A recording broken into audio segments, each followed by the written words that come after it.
balik kanan. Oh, Maka begitu. kemudian terjadi satu reformat di tingkat kabinet kan? Anda lihat saja. Pak Fahri, betul. Waktu itu ada yang gembos begitu Ya, sehingga memang, akhirnya ini prosesnya kalau tidak saya berjalan. mengikuti pandangan hukum teman-teman dari ahli hukum tata negara, memang seharusnya waktu itu Menyatakan pendapat. karena DPR harusnya memiliki hak setelah investigasi yang jauh, yang mendalam, harusnya dia langsung mengatakan bahwa Saudara Budiono bersalah dan karena itu kemudian diajukan ke sidang impeachment di Mahkamah Konstitusi. Harusnya begitu. Lalu kemudian terjadilah perdebatan antara lawyernya Saudara Budiono dengan nanti harusnya ini jaksa negara, tapi kan jaksa tidak netral. Mekanisme sudah dibikin oleh MK. Lalu adalah yang menjadi mewakili sikap dewan kan, atau dewan sendiri bisa menjadi jaksa situ. Saya mau sedikit baru aja. kemudian diakhirilah kemudian tidak bersalah Pak Budiono kembali jadi wakil presiden yang legitimate.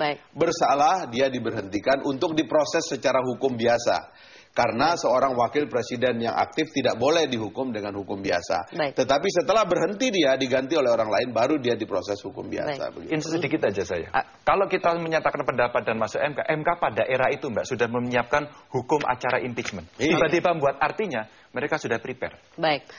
Nah, saya teringat pada waktu itu memang harapannya begitu besar juga kepada Timuas ya untuk kemudian mengawal kasus ini agar segera bisa dituntaskan gitu melalui jalur hukum gitu. Nah, Pak Cipta sendiri melihat kinerja dari Timuas apakah sudah optimal atau belum? Sebelum rapat KPK dengan DPR kemarin itu, saya kira publik termasuk Cipta Lesmana menilai tidur Timuas ini. Oh, tidur. Iya, menilai gitu ya. Kok selama ini nggak ada kedengaran lagi suaranya, tapi alhamdulillah ternyata nggak tidur, diam-diam ada gitu ya. Nah, saya kira kita berikan amunisi, kita berikan semangat kepada Timuas untuk terus menggedor skandal Bank Senturi. Ya, sebab ini kan memang betul-betul merugikan negara, merugikan rakyat Indonesia. Nah, saya kira apa yang dipaparkan oleh Pak Ganjar ini, saya mendukung 1000%. Memang itulah yang benar. Ya, kalau hukum ini deadlock, apa boleh buat?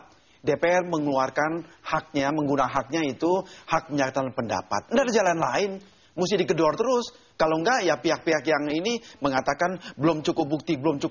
Bagaimana belum cukup bukti? Baca buku Bambang Susatyo.